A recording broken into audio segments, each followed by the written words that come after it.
این لینچه‌های پر از پیاز از جهت اکولوژی تازه بوده در جامعه دهات توگرک ناحیه وسه در خوجگی دهخانی به نام الهام جمع‌آوری شدند.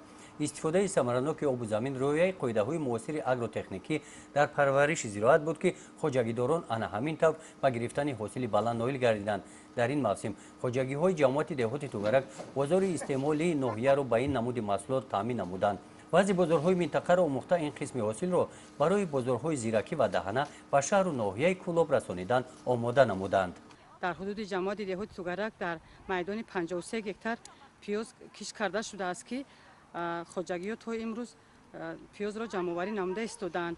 اکثریت خوجگی‌های ما به حساب میانه از 1 گکتار تا 60 تونه تا 40 تونه 35 تونه پیاز جمع‌آوری نموده ایستادند. حالا ما در خوجگی دهقانی الهام قرار داریم.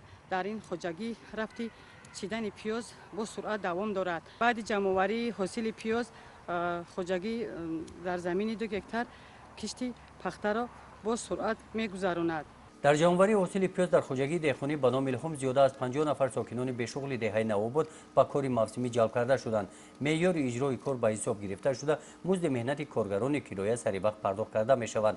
در برابر جمع‌آوری حاصل پیاز علف‌های خودروی زمین را درب نموده برای ذخیره خوراک چروا جمع می‌آورند. خوجگیداران کوشش دارند هرچه تیزتر حاصل پیاز را جمع آورده برای کشت تکراری زمین را آماده سازند. گزارش خواجه نظریف خدای نظر ظهورов از ناحیه واسه برای برنامه اطلاعاتی نوید.